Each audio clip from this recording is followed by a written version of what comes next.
It was 1 year ago today. Our colleague Ann Presley passed away after being brutally attacked in her home. Good evening. Thanks for joining us. I'm Amanda Manad. Pam's off tonight. The tragedy left a hole in our hearts and in the hearts of many Arkansans. Now, a year later, the man charged with her murder sits in jail. Heather Crawford takes a look back at the case and what's happened over the past year.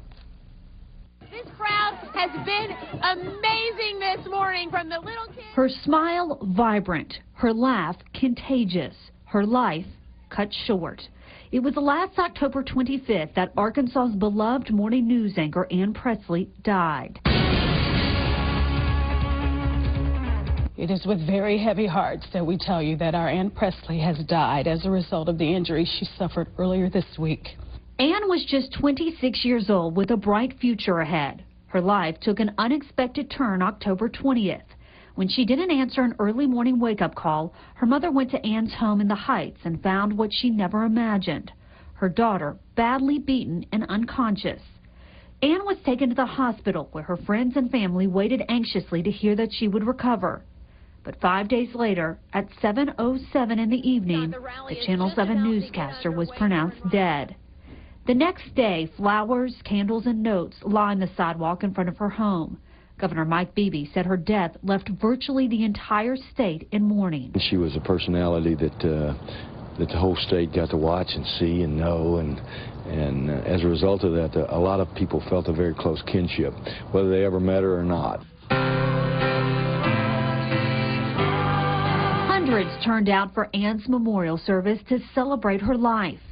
Meanwhile, her death made news around the country and around the world. With so many unanswered questions surrounding her untimely death, police continued their investigation, while the community was riveted with fear. Investigators had no motive and no suspect. Then, the night before Thanksgiving, a break in the case. Police said DNA found in Ann's home matched DNA collected after Marianna teacher was raped in her home 6 months before Ann was attacked. There is a major development tonight in the Ann Presley murder investigation. Little Rock police have scheduled a news conference that is set to begin in just moments. Police held a press conference to announce they had a suspect, 28-year-old Curtis Vance of Marianna. They asked for the public's help to find him. We did have forensics from the house. We did have matches on that. Yes, we have a very solid case against Mr. Vance. Less than 2 hours later, Vance was found at a home just a few miles away from KATV.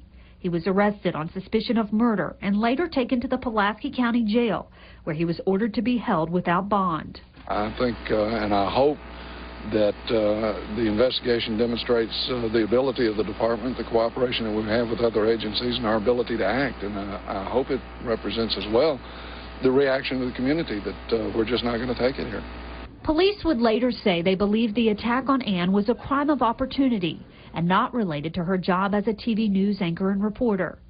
In January, formal charges were filed against Vance in connection to Ann's death: rape, burglary, theft, and capital murder, making him eligible for the death penalty. At a short hearing January 15th, Vance appeared before Pulaski County Circuit Judge Chris Piazza and pleaded not guilty to each of the charges.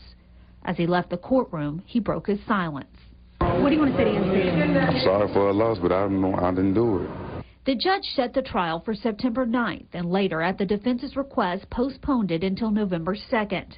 Meantime, a warrant was issued out of Marianna for Vance for the rape of the teacher there. He would later plead not guilty to that charge.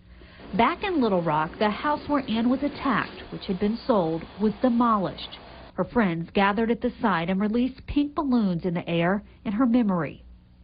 Over the next few months, Vance appeared in circuit court several times in connection to Ann's case. In September, his attorneys asked for all statements he made to investigators, as well as key DNA evidence, to be thrown out of court. During a 3-day pretrial hearing in October, recorded statements Vance made to police were played. Most testimony came from detectives who say Vance told them 3 different stories the night he was arrested. The final version, that he broke into Ann's home and used a tool he found behind her house to strike her in the head. On the last day of the hearing, Vance took the stand. He testified that during police interviews, he was just telling detectives what he thought they wanted to hear. However, Vance admitted he understood his rights before signing a waiver and talking to police. After ruling all statements and DNA can be used as evidence, Judge Piazza denied the defense's request for 8 to 10 more weeks to prepare for trial, saying it will start November 2nd as scheduled. In the meantime, Ann's family and friends continue to pray for justice. Heather Crawford, Channel 7 News.